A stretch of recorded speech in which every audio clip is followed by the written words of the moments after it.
Welcome to Infidelity Diaries. Explore the secrets and stories of infidelity with us. When I set out for another night shift, I didn't expect that this night would change my life forever. Sometimes, fate surprises us in ways that make our hearts race and our blood boil. This is a story about an encounter that turned my view of the world and myself upside down. I, Jessica, a police officer, patrolled the dark streets of Newport Beach. Night shifts were usually quiet for me, a time to listen to music or browse the news. But this night was different.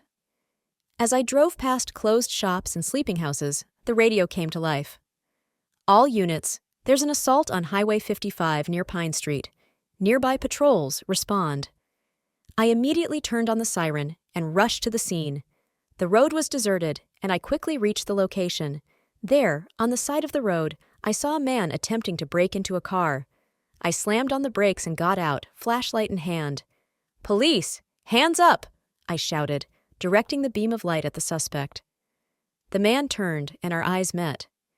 I expected to see fear or panic, but instead, he calmly raised his hands and smiled. It was strange, and I felt a slight unease.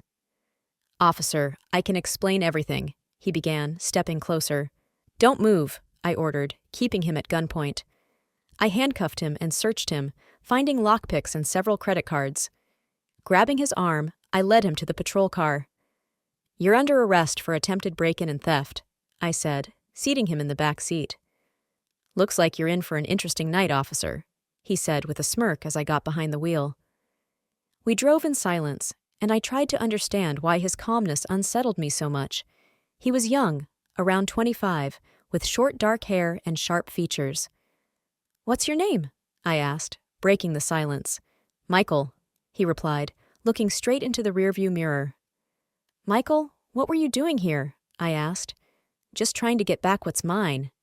His answer was unexpectedly serious. "And what's that?" I couldn't help my curiosity. "Money that wasn't paid for my work," he said, his voice filled with bitterness. We continued driving, and I felt the tension between us growing. Something in his words and behavior caused mixed feelings within me. I couldn't figure out if he was just a criminal or something more.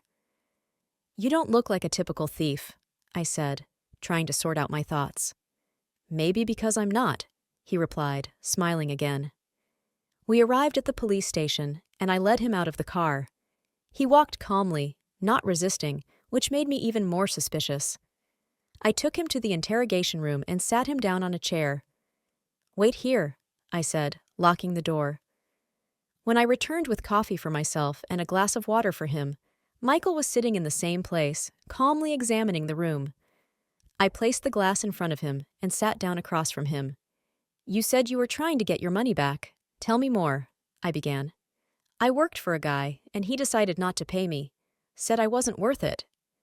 His voice trembled with anger. "And you decided to take matters into your own hands?" I asked, looking him in the eye. "I had no choice. In this city, the law favors those with money," he replied. I pondered his words. Maybe he was right, but it didn't justify his actions. We talked for a long time, and I gradually realized that the person in front of me was not an ordinary criminal. "You know you'll have a chance to tell your side in court," I said. "Yes, but I'm not sure it will change anything." His voice was full of doubt. When I got home after my shift, thoughts of Michael wouldn't leave me. I couldn't forget his eyes, his words, and the strange confidence with which he spoke about injustice. Long days and nights lay ahead, and I felt that our encounter was just the beginning of something bigger. The next morning, barely having managed to get some sleep, I woke up to the sound of my alarm clock. My head felt heavy from lack of sleep and thoughts that had kept me restless all night. Heading to the kitchen, I brewed myself a strong cup of coffee and sat down at the table, reviewing my duty notes. Michael was still in custody, awaiting interrogation. His story wouldn't leave my mind. I decided to verify his claims and requested information about him from the database. A few minutes later, the response came. No criminal record, no violations. Michael was clean. I got ready and went to work, where my colleagues were waiting for me. Entering the building, I headed straight to the interrogation room. Opening the door, I saw Michael sitting at the same table, calmly examining his hands. "Good morning, Michael," I said, sitting across from him. "Good morning, Officer Jessica," he replied with a slight smile. "I checked your background and found nothing suspicious," I began. "That's because I'm not a criminal." His voice was calm, but tinged with weariness. "Tell me more about what happened," I asked. "I worked for Richard Fletcher, the owner of the shop on the corner of Pine Street and Baker Avenue. He hired me to renovate his house, but when the work was done, he refused to pay." Michael looked me in the eye, and I saw pain and disappointment in them. "And you decided to take matters into your own hands." I repeated my words from last night. "I had no other choice. I tried talking to him, but he just laughed at me. That's when I decided to get my money back myself." His voice trembled with anger. I pondered his words. Maybe Michael was indeed in a desperate situation, but his methods were still illegal.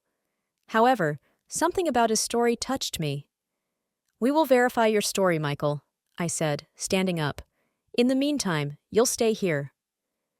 I left the room and headed to my superior, Captain Richard Hans. Knocking on the door of his office, I entered and saw him at his desk, going through papers. "Good morning, Captain," I greeted. "Good morning, Jessica. How was your shift?" he asked without looking up from the documents. "Interesting. We have a detainee, Michael Reed. He claims he was trying to retrieve money owed to him by Richard Fletcher," I began. The captain finally looked up from the papers and gazed at me. "Richard Fletcher? Are you sure?" His voice was skeptical. "Yes, Captain. Michael says he worked for him, and when the job was done, Fletcher refused to pay," I reiterated. "Fletcher is a powerful man in this town. You need to be careful with such accusations," the captain said, standing up from his desk. "I understand, Captain, but I feel there's more to this story," I insisted. "All right, Jessica, we'll look into it. But be cautious," the captain warned. I returned to my desk and began gathering information on Richard Fletcher. His name frequently appeared in the news: successful businessman, philanthropist. But among all the praises and accolades, I couldn't find a single mention of dishonest dealings. After spending several hours in the archive, I discovered that Fletcher had indeed been involved in several legal disputes, but all cases had been settled in his favor. This made me think, perhaps Michael was telling the truth. In the evening, as I drove home, thoughts of Michael wouldn't leave my mind. His eyes, his words, they all stirred mixed feelings within me.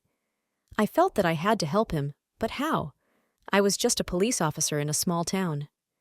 The next day, I decided to talk to Michael again.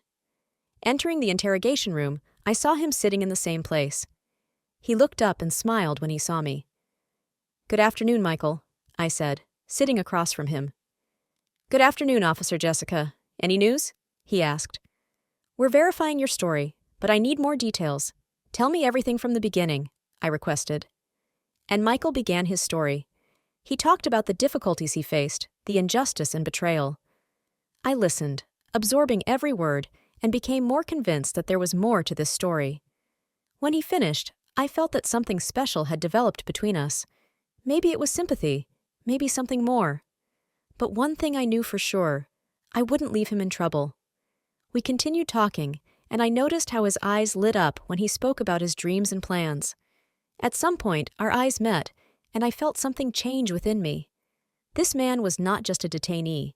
He was someone I wanted to understand and help. The evening ended, and I escorted Michael back to his cell. But I knew that this was just the beginning of our story. Long days and nights lay ahead, and I was ready to fight for justice.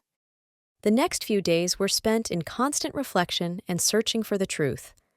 I delved deeper into Fletcher's case, meeting with people who had dealings with him and trying to find any evidence that would support Michael's claims.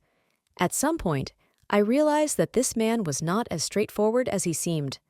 One evening, after a long day at work, I returned home to rest and gather my thoughts.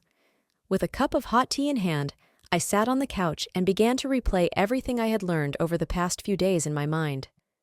Michael remained in my thoughts, and I couldn't shake the feeling that he had indeed suffered an injustice. The next day, I went to see Michael again. Entering the interrogation room, I found him, as always, sitting at the table. He looked up and smiled at me. "Hi, Jessica," he said, and there was something warm in his voice that made my heart flutter. "Hi, Michael," I have some news, I replied, sitting down across from him. I've spent the past few days investigating your situation, and it seems we have a lead. Michael straightened up, his eyes gleaming with interest. Tell me, he said. I found several people who also had dealings with Fletcher. They confirmed that he often hires people and refuses to pay them, using his connections and money to avoid consequences, I explained. That's great news, Jessica. But how can we use this to prove my innocence? Michael asked. I think we need to gather more testimonies and file an official complaint. If we can prove that Fletcher systematically cheats people, it could help you in court, I suggested. Michael nodded, his face reflecting a mix of hope and gratitude. Thank you, Jessica. You're really trying to help me, and I appreciate it, he said. I just want justice, Michael. And I believe you deserve a chance at the truth, I replied, smiling at him. The next few days were spent gathering evidence and preparing the complaint. We met with people, recorded their statements, and collected documents to support their claims. Michael became more open with me, and I felt a special bond growing between us. One evening, after a long day at work, I decided to visit Michael in his cell. He was sitting on his bed, reading a book, when I entered. Hi, Michael. How are you? I asked, closing the door behind me. Hi, Jessica. I'm fine, thanks. How about you? He replied, putting the book aside and standing up. Tired, but we're making progress. I brought you some fresh food, I said, handing him a bag of food. Thank you, Jessica. You're a true friend, Michael said, accepting the bag. We sat on his bed and started talking. Michael told me about his life before the arrest, about his family and dreams. I listened, feeling more and more moved by his story.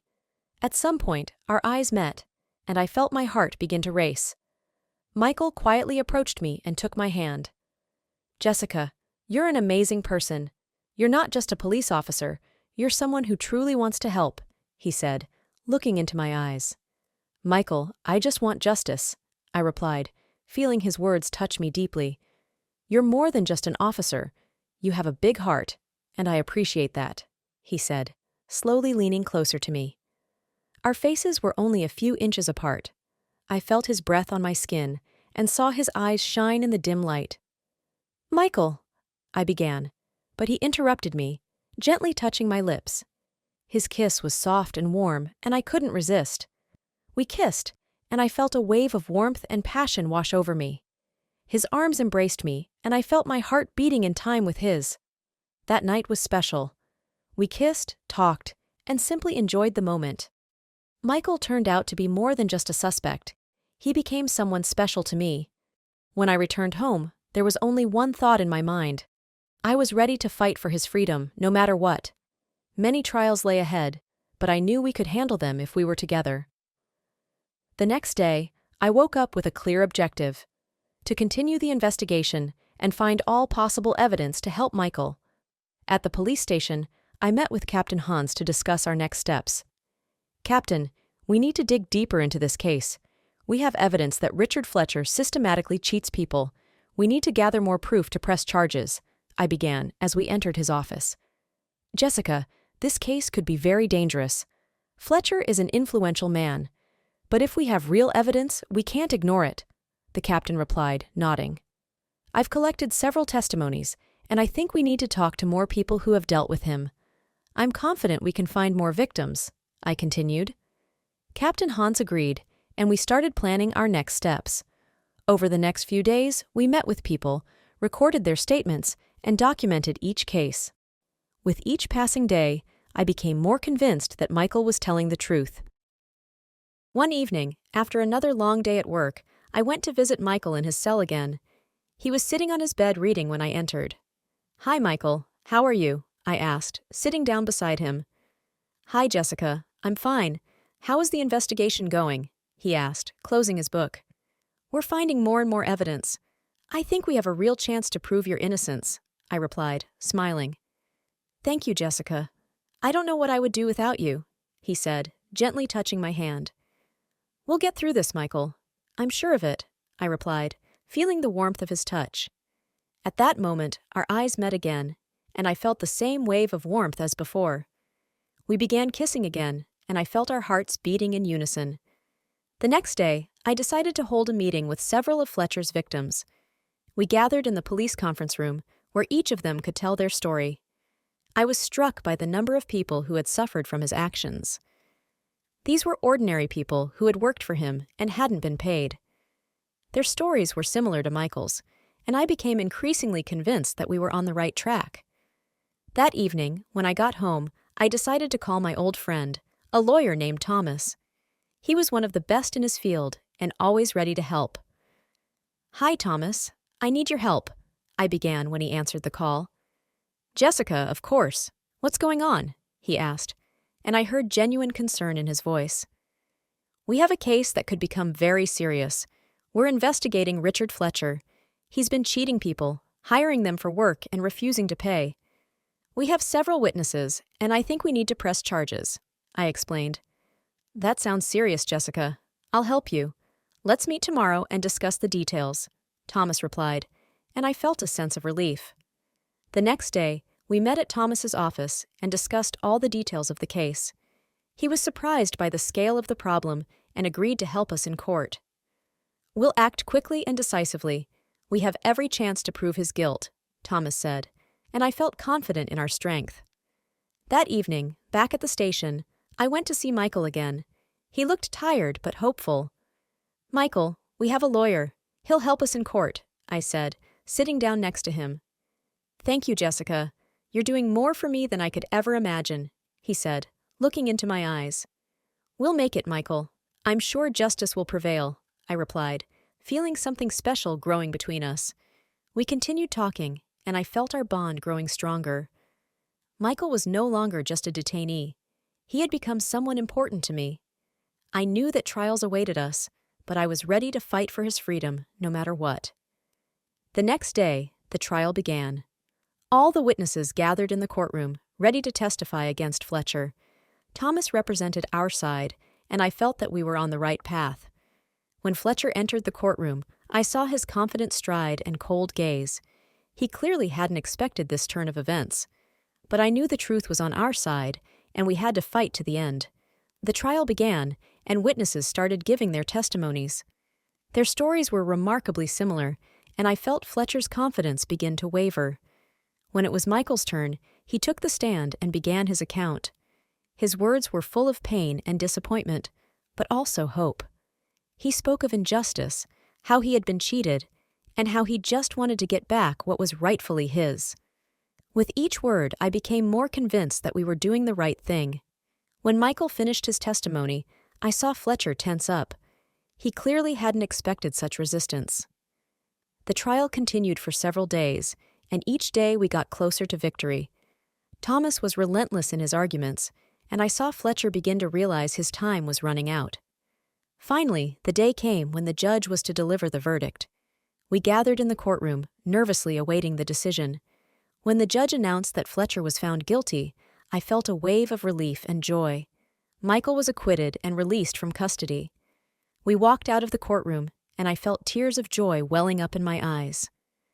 "We did it, Michael. You're free," I said, hugging him. "Thank you, Jessica. You saved me," he replied, and I felt his arms embrace me in return. This moment was full of joy and relief. I knew our struggle had not been in vain. Michael was free, and justice had prevailed. But this was just the beginning of our story.